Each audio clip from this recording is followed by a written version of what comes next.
Okay, good evening, everybody. Welcome to our members that have joined tonight, Howzit Expats, and to our guests and visitors. It's very nice to have you with us, whether you are live tonight with us or whether you are watching as a member, as a recording. Today is the 19th of August, 2025. So really thank you for setting a bit of time aside to join us in our community webinar. So this is the Howzit Expats, Howzit Island community webinar for August. We have these monthly. Some of you would have attended last month.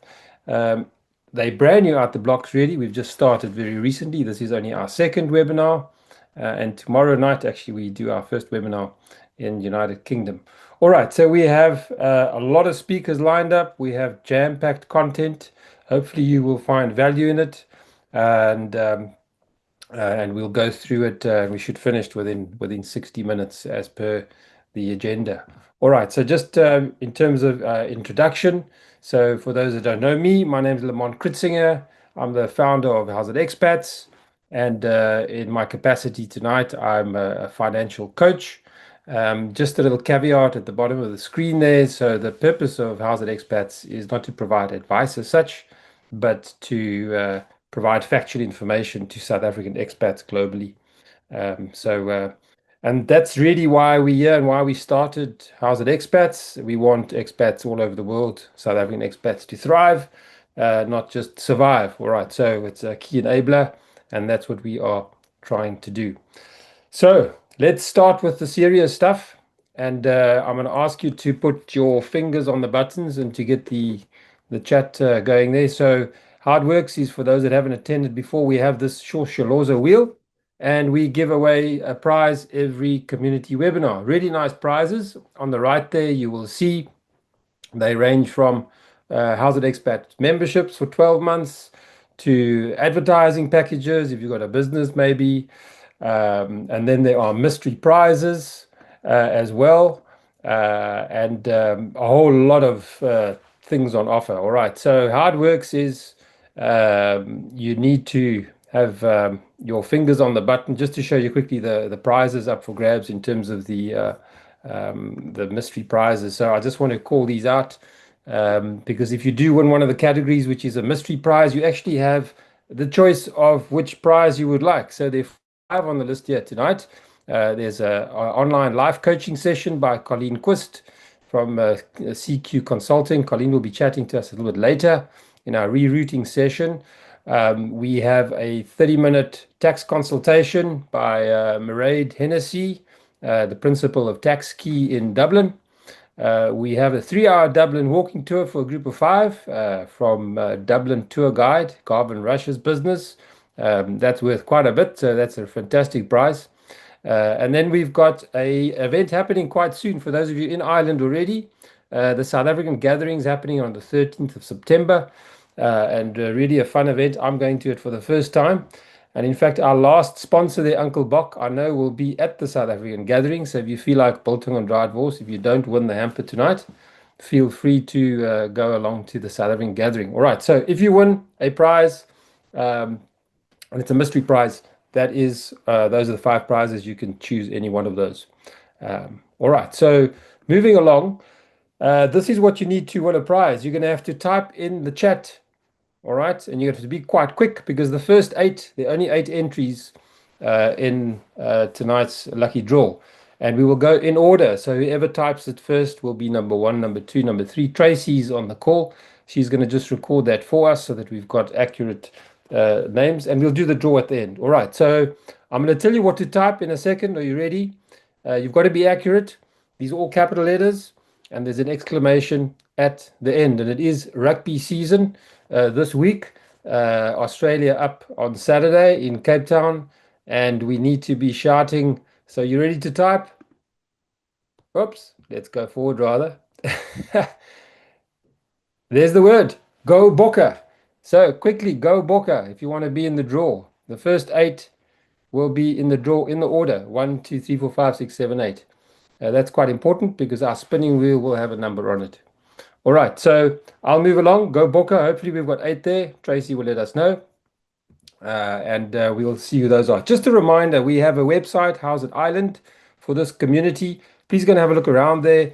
We've got a lot of exciting things happening there, and it's actually growing by the week. The focus of that website is to build a stronger South African community in Ireland. All right, that's the purpose of it. And we've got lots happening there. We've got things happening on the business side. In fact, you'll hear some of that tonight. We've got lots on events and webinars, and we've got a lot of focus on the community. So lots of stuff you can have a look at there. We've just, since we had our last webinar, we've launched some packages. There's some free advertising available for businesses in our bronze packages. There's some paid advertising for as low as €8 per month. If you want direct links into your websites, all that sort of thing, and you can go up to the platinum and have your presence felt on our homepages. So that's available. That's just a little glimpse of what it looks like. That's the bronze view slide at the top left there, and then at the bottom we've got a lot more detail on the silver, gold, and platinum packages. We've got directories and maps and a whole lot of stuff. You can have a look at that. All right, so that's available.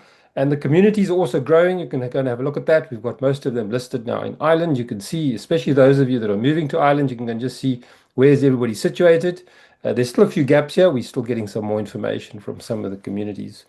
And as I said, in terms of events and webinars, yeah, you can see just a little snippet, but the South African gatherings on the 13th of September. There's just been a golf day. We took it off actually, golf day this last weekend, which was at Druids Heath in County Wicklow, and that was also on our website for those. I believe it went very, very well. So yeah, lots of things happening in Ireland, and also for those that want to be thought leaders and be part of these webinars and do articles and podcasts, we are focusing very heavily on that as well to give people an opportunity. All right. And then there are lots of benefits to become a member for those not a member yet, in terms of the Howzit Ireland membership. I'm not going to go through all of that. You can have a look at that in your own time and on the website. Lots happening there. So let's get on to the focus of tonight, which is our monthly webinar for August 2025. So we do focus on financial well-being topics, and we have got our anchor topics, and we've got some partner news coming up. So just to say, the focus tonight in terms of the financial topics is on pensions in South Africa and pensions in Ireland as well. So I'll actually be doing those tonight in my capacity as a financial coach. So you can look forward to that. And then we have our three anchor topics: top tax tips, and the Ubuntu session, and the Rerooting session by Colleen. All right, so moving along, I just wanted to point out one of the advantages of being a member in the community is you can actually have a say in terms of what topics we're going to do in these webinars. So the next webinar is on the 16th of September next month, and those are 5 potential topics. So very simply, you go to this page on our website and you can vote for your favorite topic. And the ones that we receive the most votes on, the top 2, is the ones that we will do.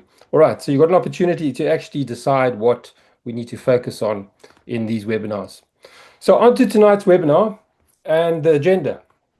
All right, I'll quickly just share the agenda there. So the first financial well-being topic will be South African pensions. And the question there is, do you have a pension or a retirement annuity fund in South Africa? And if so, what has changed on the 1st of September 2024? I'll be talking about that. And then we've got, and this is a recorded session, Mairead Hennessy, who's a tax expert in Ireland. This is actually her first session with Howzit Ireland. We had a stand-in just for the first one until we found a company who we've partnered and collaborated with. So very delighted to have her with us. And then we have a little 60-second slot there. You can see a little book. It's a very small picture, but great news there, and some exciting news to share with you a little bit later on. And then financial well-being topic is how to play pension catch-up in Ireland. Once you have left South Africa and decided what you're going to do with your pension in South Africa, you need to start thinking about what you're going to do in Ireland. So I'll be talking about that as well. And then we have Colleen Quist's session on rerouting, a really important session to help manage change and the journey as an expat, as an immigrant, and everything that goes along with that. And then we have a South African who works at a great company called Roadsurfer, who's going to tell us in 60 seconds what that's all about. Got some great pictures to share there with you. And then Garvin Rush, who heads up a fantastic touring group, a walking tour guide group in Dublin and in Ireland, is going to do the Ubuntu session, which is around integrating with South Africans and with Irish in one community. All right, so that's quite a jam-packed agenda, and I think we'll kick off right away. So let me do the pension slot and get that out the way. So I must tell you that I've been in the financial services industry for about 25 years, and what happened on the 1st of September in South Africa is the biggest change in the 25 years that I've been in financial services industry. So it's quite significant, and that's why it's on the agenda this evening. And you would have read about this probably, and you would have seen something in the newspaper around this. But if you haven't, the source here is the National Treasury documentation in South Africa.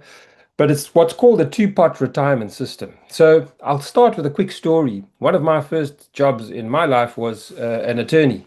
And we had somebody in the office in Port Elizabeth who resigned. Like 8 months later, 10 months later, I heard that they've joined us again. They started again. I thought, why did this person resign and come back? And actually, I discovered later that this person actually resigned to access their pension fund. Now, you might have known of similar stories or heard of similar stories. That's one of the occasions that actually the pension fund legislation allows you to take your pension fund to access it, and that's when you resign from your job. And this is quite a challenge in terms of politically in any society and in terms of government, because if people just cash in their pensions, then there's going to be a burden on the state, right?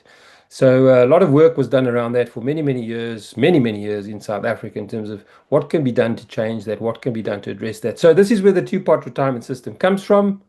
And essentially, it allows for a mechanism for employees to be able to access some of their pension pot. So you see the little picture over there.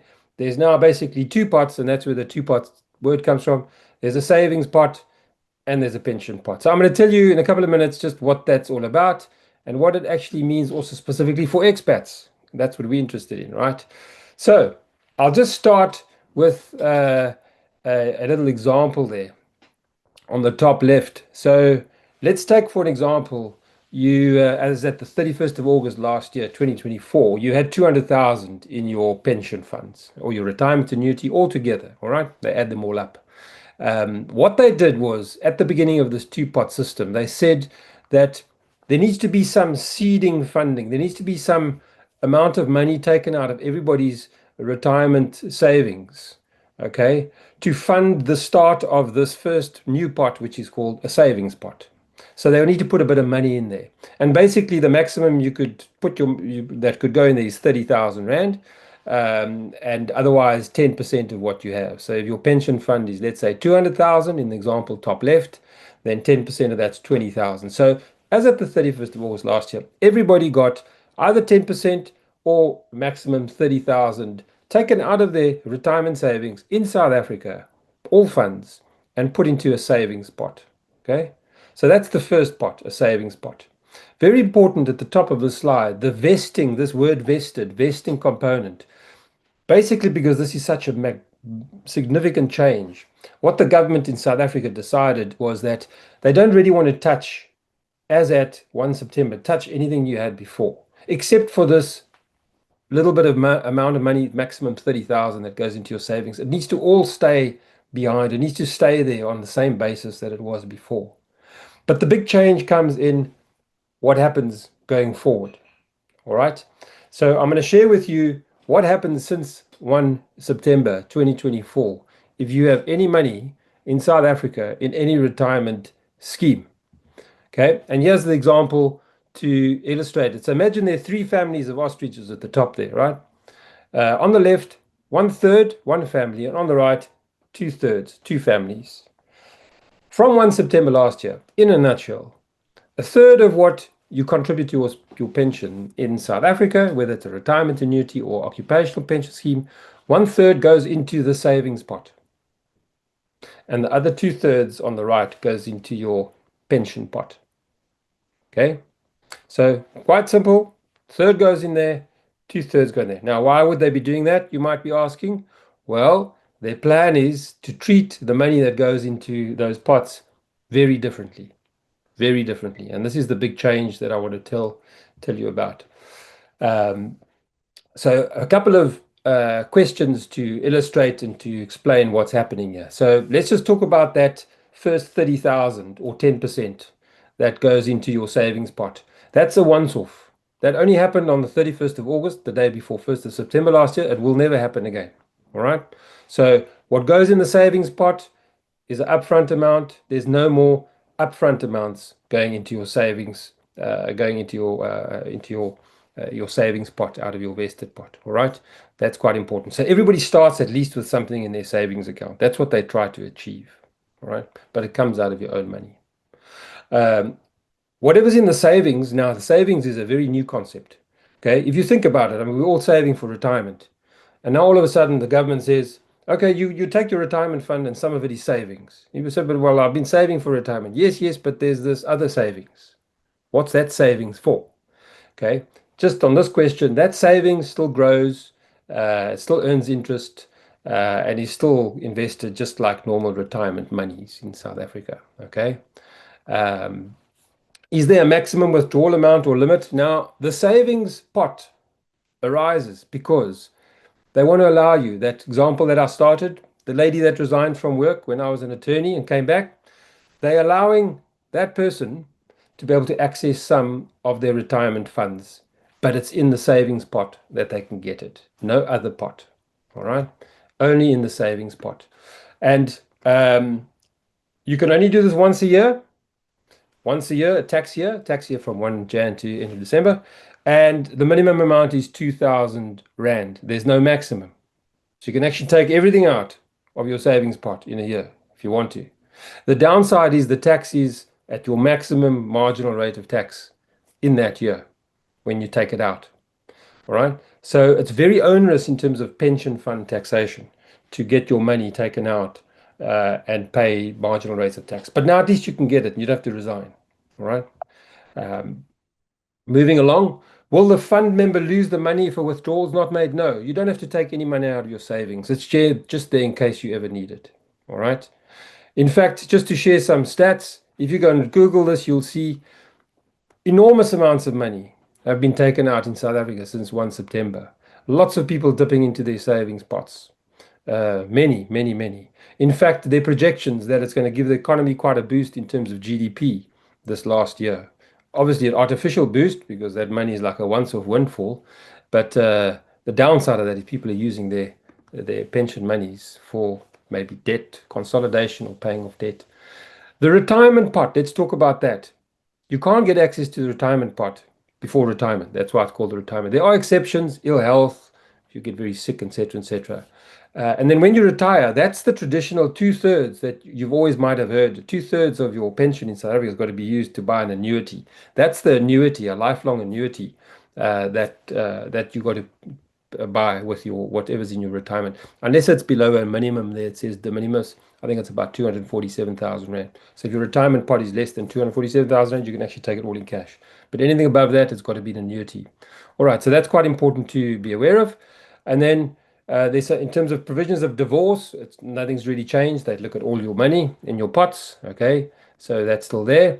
And then lastly, just to wrap up on tax immigrants, what happens if you are a tax immigrant? And remember, for those of you that attended the first webinar, when we talk about immigration, we talk about tax immigration, ceasing your tax residency in South Africa through a formal process. So when you immigrate and you are a tax resident, your vested and your retirement pots must still stay invested for 3 years. That's not a new rule. That has been the rule for the last few years, since 2021, in fact.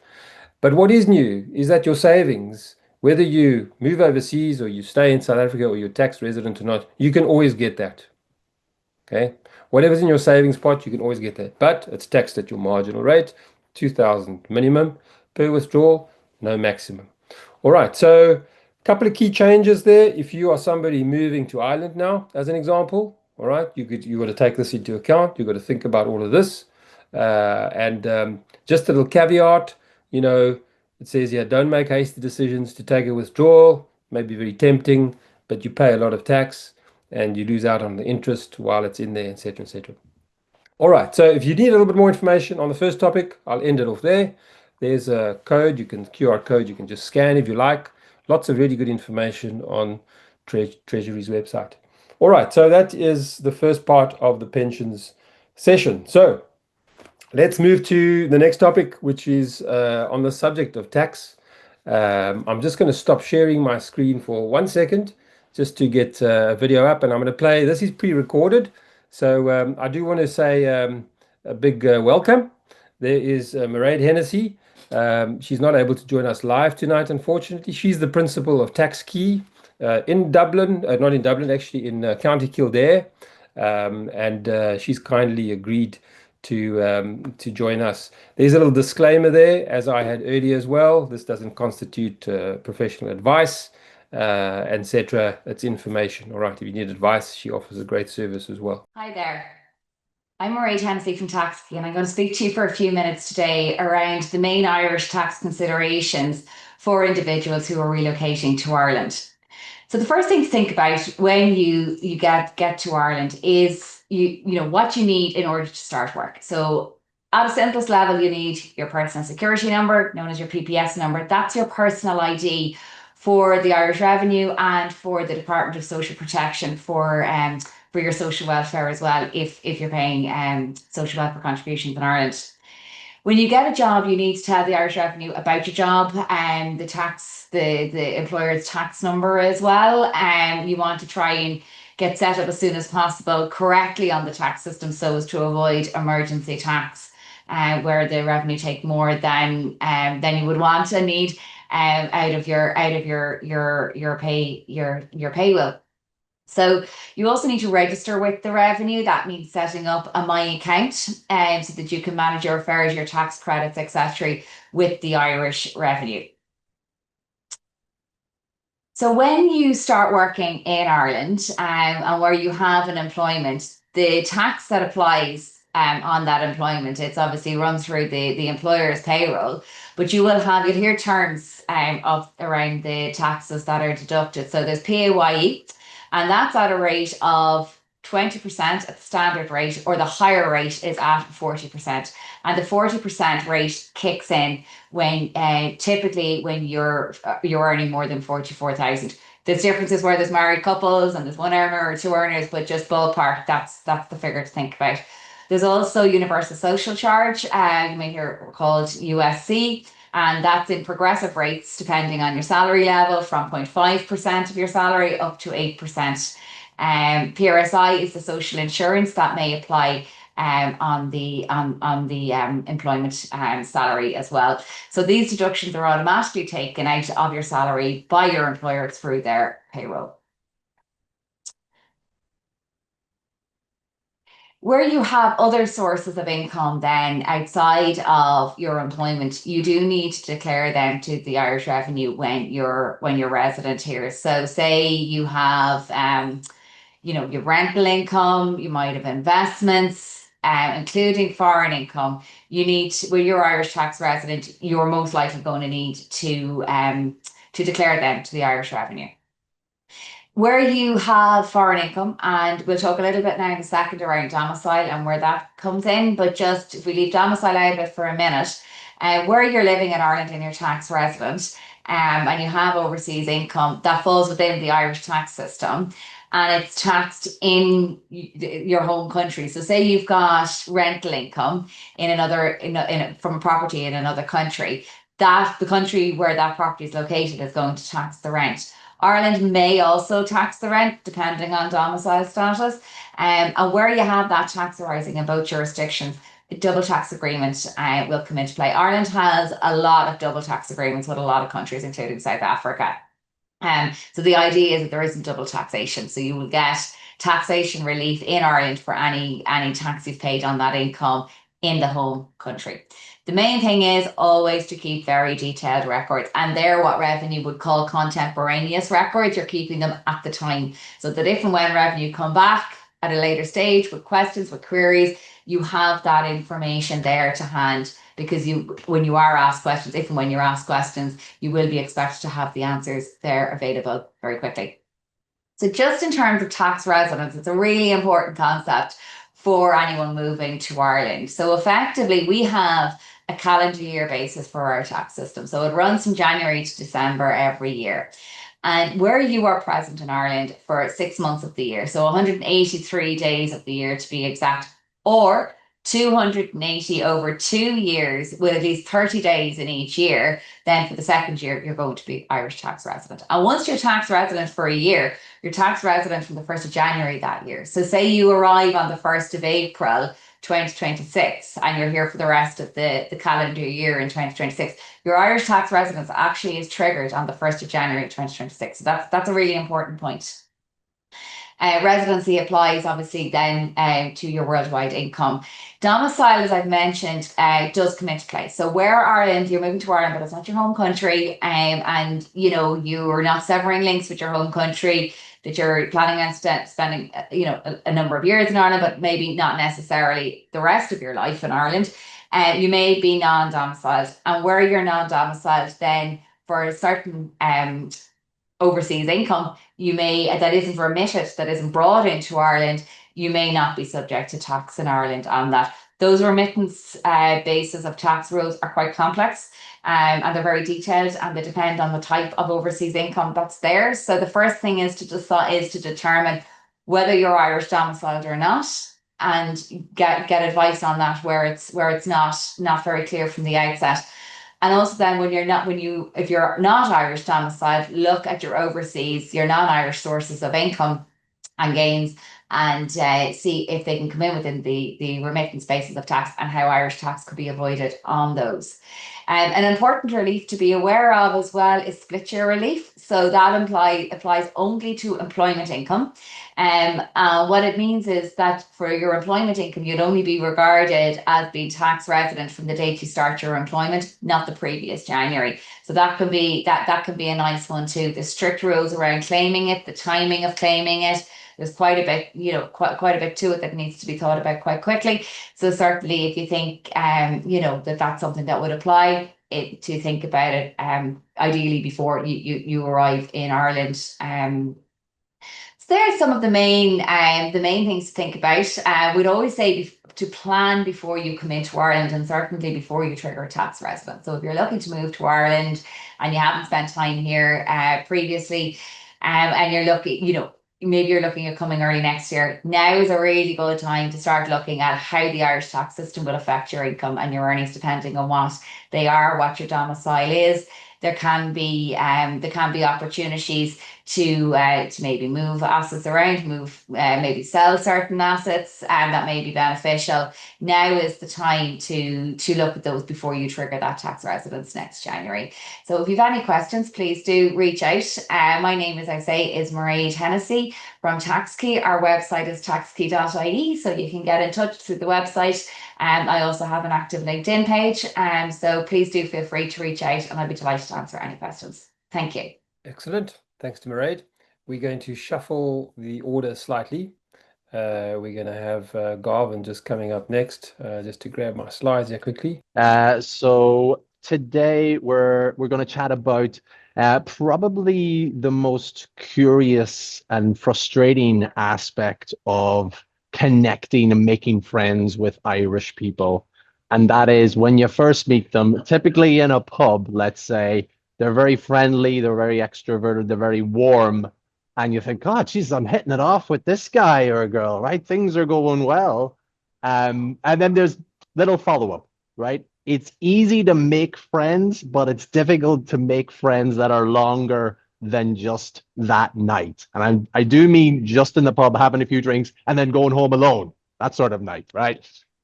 So I wanted to kind of tell you some theories to explain why that is. And really, like everything in Ireland, it's either because of the British or the weather, right? So these explain pretty much why Ireland and Irish people are the way they are. So I guess we'll start with the weather. Now, typically, if you look at cultures throughout the world and throughout history, Winter is a time when people, close in. They come close together. They spend time with their family, and they limit their social interactions outside of the family, right? And then summer is the time for festivals, for expanding. So let's say your social network might grow by, typically 200, 500 people from those festivals, and then you contract over during winter. As everybody knows, in Ireland, summer is kind of an illusion, kind of the mood for the weather gods, right? It's not a set period. Ireland in general is kind of spring, kind of autumn together. So there's not really a winter. There's also not really a summer. So you could see how that would affect how people react, how they change. Best example of that is you've seen Irish people wearing shorts all freaking year long, or they'll wear them throughout summer, even though it's not a summery sort of day, right? So that's kind of one explanation to tell you that, Irish people are kind of always expanding, but not really sure how they are in their social network. And then, of course, we lead into the English, right? So we've had so many rebellions against the English, right? Even the War of Independence, which we count as a win, was really a draw. So if you can think of all the rebellions that we had, typically every generation would have a rebellion.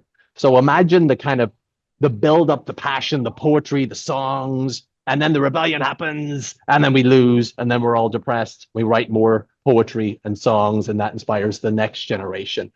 But you can see that in there's a thread of despair that persists, right? And you could argue that it keeps on growing as every rebellion fails. So there is kind of a psychological impact, many psychological impacts of that, one of which is you don't want to get too close to this new person that you met, because what if they're a spy, British?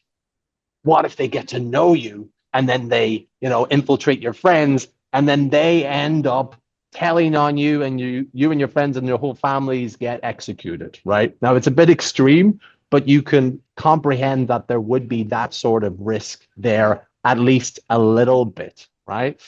And then probably the biggest factor in explaining Irish people's reluctance to properly go into a relationship with both feet is due to emigration. So obviously, particularly from the 1840s with the Great Hunger, Great Potato Famine, people started leaving the country in droves. So millions of people left from the 1840s up until the present day. The population after independence was just under 3 million. It continued to grow because people continued to have, big families, right?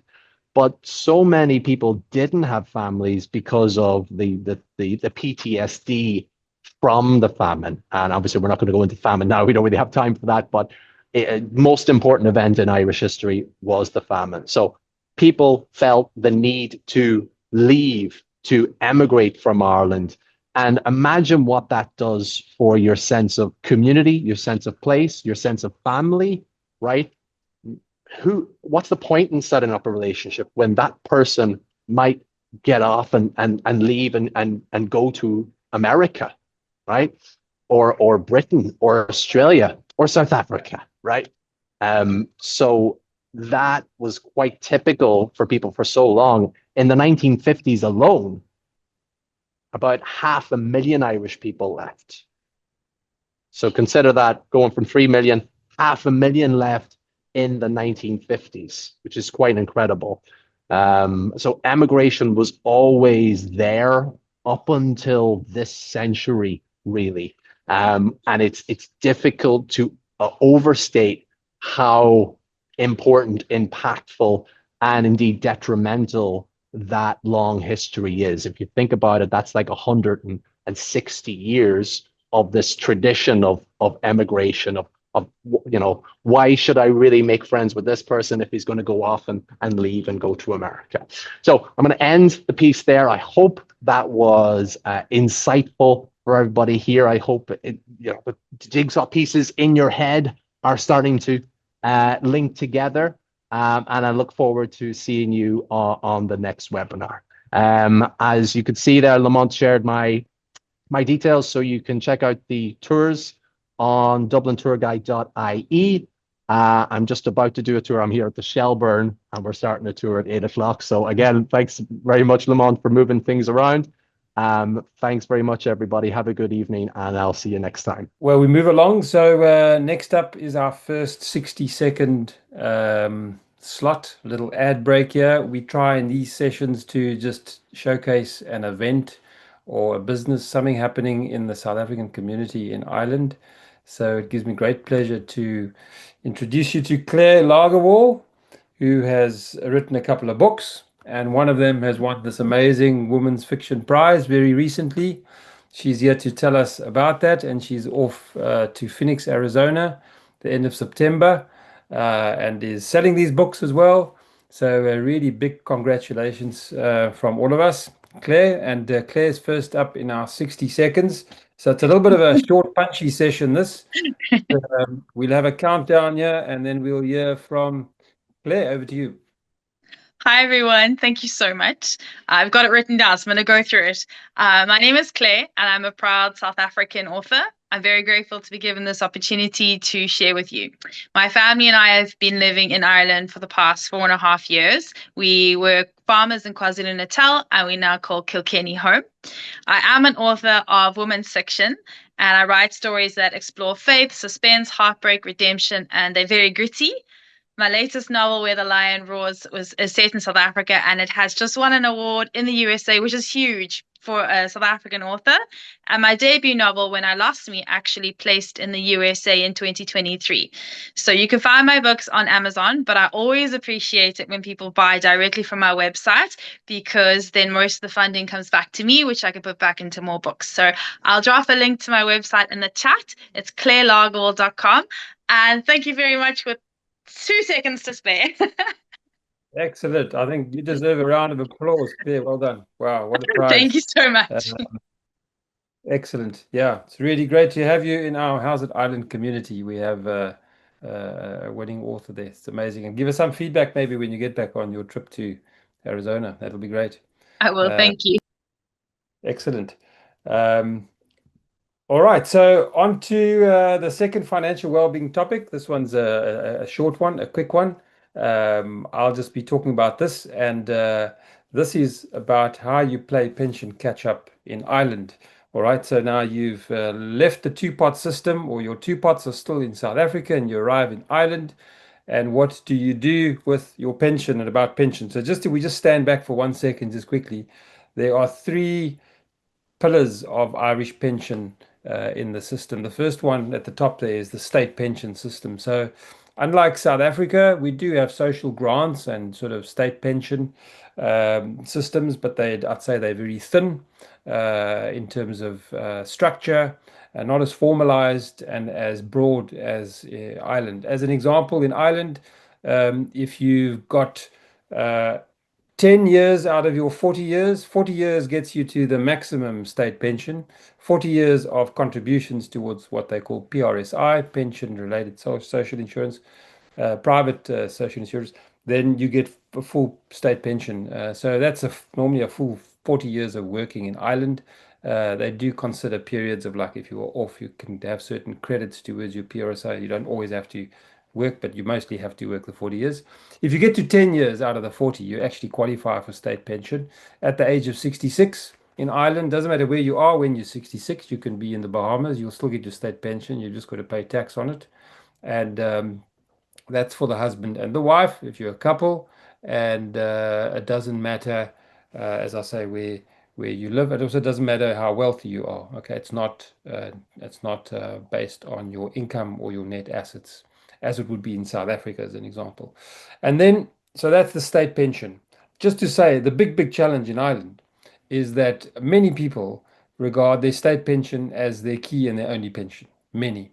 And the proxy for that is the amount of money that's in pension funds versus the amount of money that's actually in bank accounts at the moment in Ireland.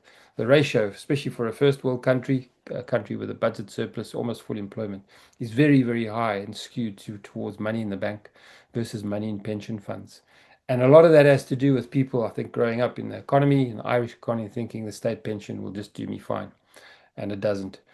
It's about 1,200 euros per month, okay, the state pension.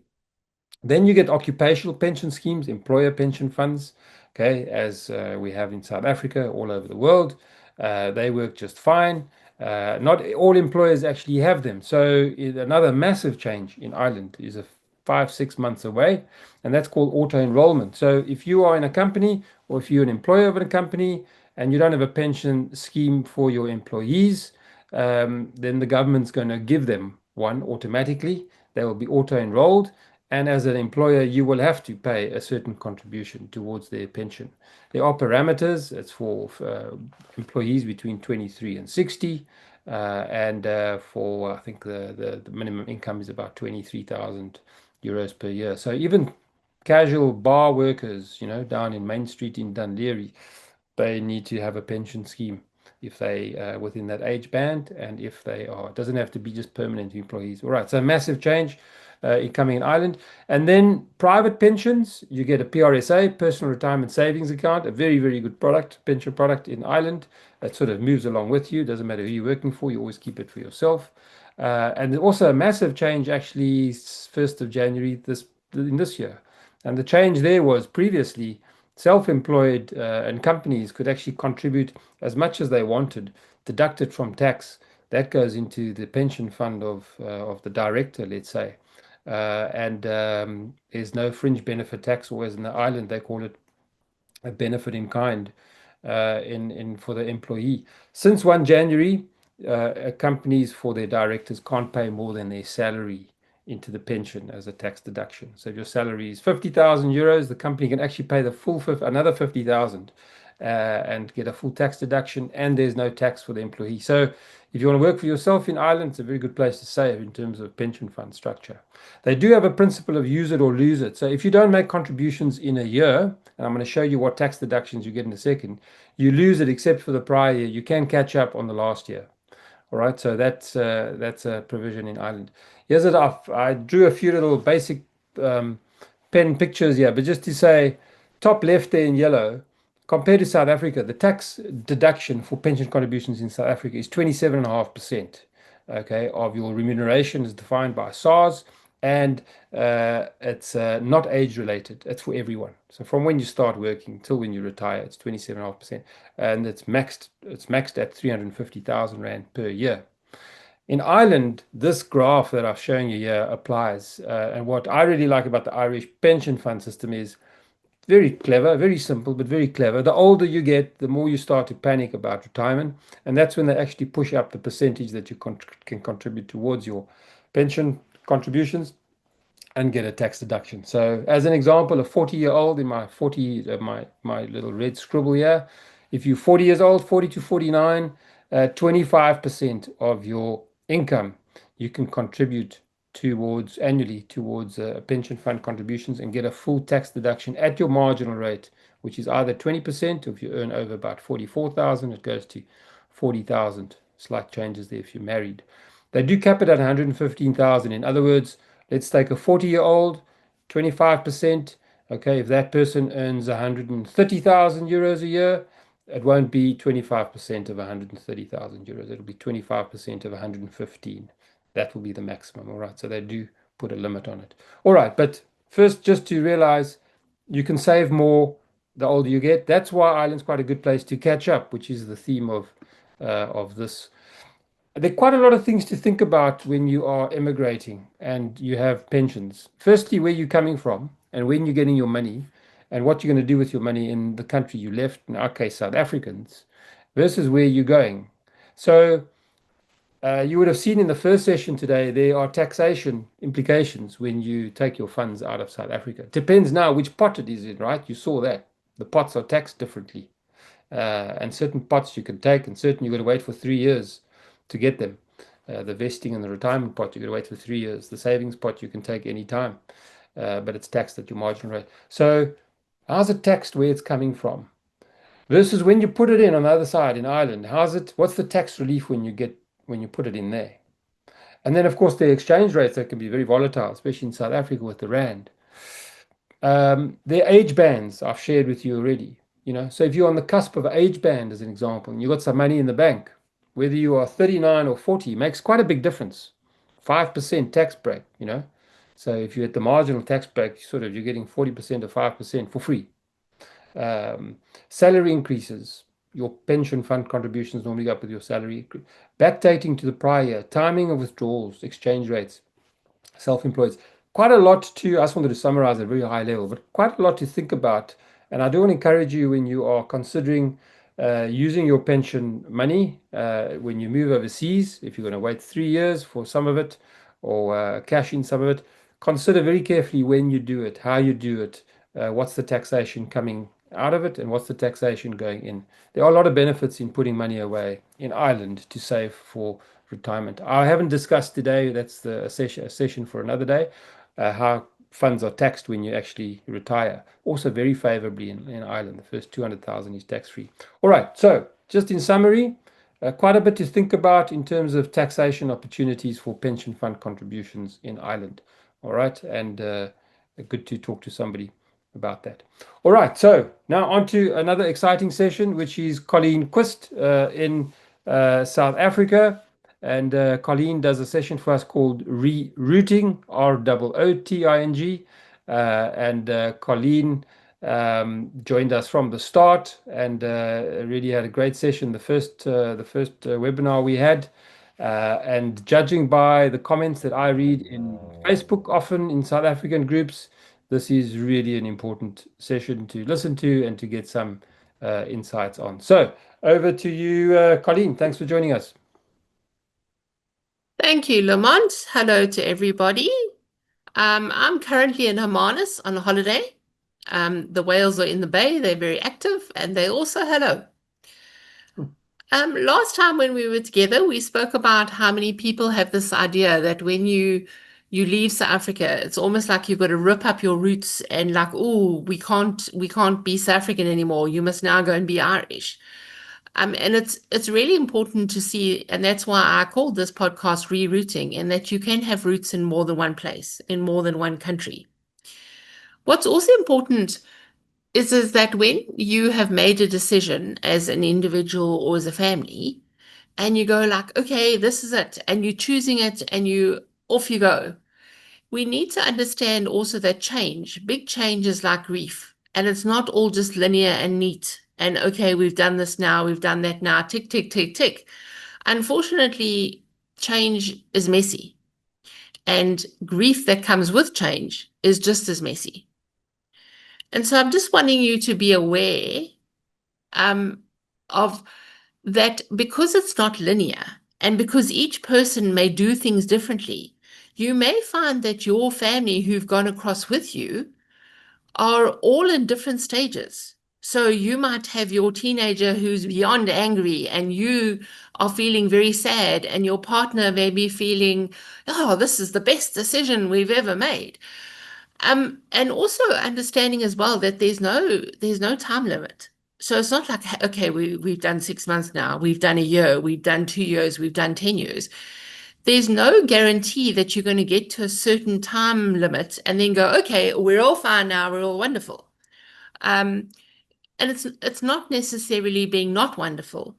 But what I'm asking is that you just be mindful that everybody on any day may be at different stages of your journey. And also to mention as well, that Lamont is very good at sending me comments on all these different chats that he's part of, but also understanding as well that people are very aware that they've moved and this is their story, and we need to understand that our lived experience is very important. But your lived experience is not the same as the next person's lived experience. And so it wouldn't be good for Lamont to say to Claire, no, it's not like this at all, because Lamont's lived experience is the correct way and Claire's isn't. Because Lamont and Claire both have excellent lived experience and unique to them. Yeah, so my take-home message, and I'd be very interested to hear, have you found that at different stages, like in January of the year, some parts of the family is, yay, let's do this, and other parts of the family are, yay, let's not do this. And what you may also find as well is, depending on how old your family are, they might say, hang on, we're not staying here. We're not staying in Ireland. We're going somewhere else. And they pack up their suitcases and maybe they go back to South Africa, but maybe they go somewhere else in the world. Yeah. So it'd be very interested. But just an awareness of that you may be, and even you, not even your family, you may be at different stages in your change cycle, in your grief cycle, and it's not just a tick a block, zhup, now we've done it, now we've chup, chup, chup, and now we just reached some place. It unfortunately doesn't work like that. And so just to be kind to each other and to know that some days are harder than others. So please remember that you're loved, you matter, and you're not alone. Thank you, Colleen. Thanks, Excellent. Lamont. Good advice there. Yep. Thank you very much. Really enjoyed that. So we'll hear from Colleen next month again in the rerouting session. So a couple of minutes left. In fact, this will be the last session because we had Garvin already. So I've got a few pictures to share. This is a company called Roadsurfer. And if you look at their photographs, I think you will agree that it starts making you really envious of sort of a road trip or getting out in the countryside and just enjoying life with family. That must be South Africans, I'm guessing. There's a fireplace there. And maybe not South Africans here, no fireplace in the middle here.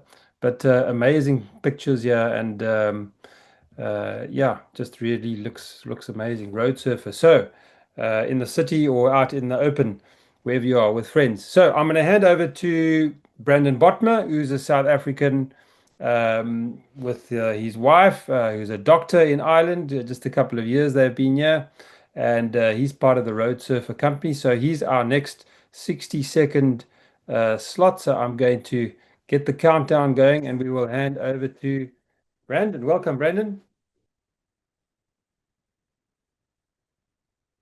Brandon with us?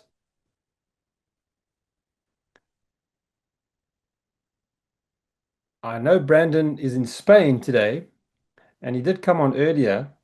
Brandon is there, but he hasn't unmuted. Okay. Okay. Now I have 40 seconds. Okay. So my name is Brandon. I'm from. You've got extra seconds, Brandon. Don't worry. Yeah. Okay. Let's restart here, guys. Thank you, Lamont. My name is Brandon. I'm currently in Madrid at one of our Roadsurfer stations. But for the next few seconds, my name is Roadsurfer. Good evening, everyone. I'm a camper van rental agency born out of Frankfurt in 2017 from Germany. I now have over 90 rental agencies across Europe and North America, and over 10,000 camper vans for you to choose from. The world is yours to explore. From the Black Forest in Germany to the Basque countryside of Spain, the coastal tours of Portugal and Ireland in the sun and the rain. From Dublin to Wicklow, Wicklow to Wexford, Wexford to Kilkenny, Kilkenny to Cork, Cork to Kerry, Kerry to Clare, Clare to Galway, Galway to Donegal, Donegal to Antrim, Antrim to Westmeath, and Westmeath to Dublin. Complete your full tour of Ireland in your own time at your own leisure and choose from 4 different camper van models from our Roadsurfer Dublin station in Santry. Follow Roadsurfer on Instagram and LinkedIn to keep up to date for our special offers. Browse our website and rent your camper van. Live your freedom. P.S. We are working to be in South Africa soon. One day. Thank you. Excellent. Brandon, thank you very much. Thank you. Enjoy Spain there. It does look amazing. And I think, I certainly want to try out your camper vans at some point. So invitation to all the South Africans in Ireland. Let's get into the camper vans and go and enjoy the countryside. Thanks, Brandon. Brandon's actually almost my neighbor. So I met Brandon a couple of months ago, and we have a couple of braais on the beach. He's got a little son there, Jack, and we're having good fun there in Sutton in Dublin. So thanks for coming along, Brandon. All right, so we've heard from Garvin. And just to put up his little slide there, you might not have seen it enough there, but he does a great job in town there, and he's on his tours right now. Okay, so just to end off, just to say, very welcome. We invite you all to join the other members that have become community members. The packages are available for you there, $9.90 a month. If you guys want to sign up, and then you can attend all the webinars. We're going to be coming out with quite a lot of webinars in the next 2 months. specialist focused webinars. This is just our monthly community webinar. So lots to look forward to. All right, so let's end the evening off with our lucky draw. We have got the names here. Thank you, Tracy has sent them to me. And you all had to type Go Boca. I think everybody did that very well. Thanks for that. And those are the mystery prizes, just as a reminder there. Life coaching, tax consultation, walking tour, family entry to the SA gathering, Bothma and Drive Horse. So just how this works. We do 2 spins. The first spin we do is to see which person is the winner. And the second spin is to see what prize they win. So let's spin the wheel.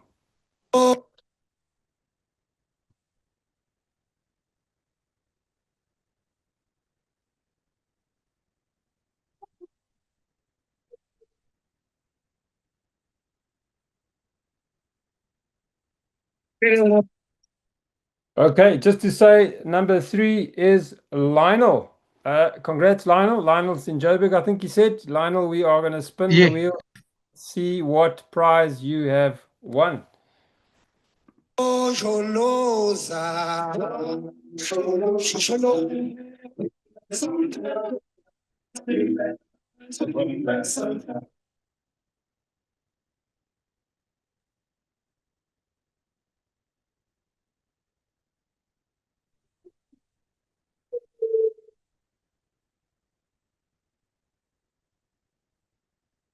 So Lionel, I must tell you, you have won the 3-in-1 Laduma big prize, number 8. Congratulations. So Lionel wins an advertising package. If you don't have a business, you can actually pass this on to somebody else in South Africa or in Ireland. It's the silver advertising packages on our website.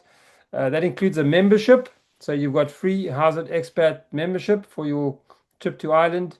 Plus, you can choose any one of the mystery prizes. That's a big prize you got there, Lionel. Oh, wow. Congratulations. Well done. I'll send you the details on that. Fantastic. Very happy for you, and I'm glad we got a big prize in our second webinar. So, yeah, excellent. So just to end off with, I'll just stop sharing for 1 second there. I just want to say thanks to everybody for coming this evening. Thank you very much for attending, everybody. It's been a great evening. I certainly enjoyed putting the agenda together for this and some of the content. I was looking forward to this evening, so hopefully it was worth your while. Send us some feedback. We are growing. We went live in United Kingdom 2 weeks ago. You'll see a lot of activity around the UK. In fact, our first webinar in the UK is tomorrow night. If anybody would like to attend that, please feel free to let us know. I'll send you a voucher for that. Let your friends know in the UK, your South African friends. It's the country with the most South Africans in it. And then in the next couple of weeks, probably the next 2 weeks, we will go live in Australia as well with howzitaustralia.com.au. So that's something to look forward to if you've got friends in Australia. We don't have a My Money Movies this evening. We're busy manufacturing our second one. This is financial education for kids. That's quite close to our hearts. Just a reminder, so you'll see that next time. If you enjoyed the webinar, please let your friends know. And just to say, finally, we are on a bit of social media as well. Please go and join our Facebook group. We're on LinkedIn as well. We've got a YouTube channel too, where we've got some summaries of our presentations. And then the Facebook group, there's a lot happening actually. In fact, there's a lovely book prize at the moment, this Timeless South African 101 Iconic Dishes Recipes. I bought that in South Africa, and I will be bringing 2 copies back to Ireland that we can hand out. And there's a competition right at this minute for that book. So go and spin the wheel on the website. We had a winner recently, Christopher Daffy. He didn't win the book. There was another prize up at that stage, but please go and check it out. We've got over 600 members in our expats community in Facebook. Thank you, everybody. We slightly over time. I will see you all on the 16th of September. Thank you for joining, and please tell your friends, and we hope to see you soon. All the best. Cheerio. Good night.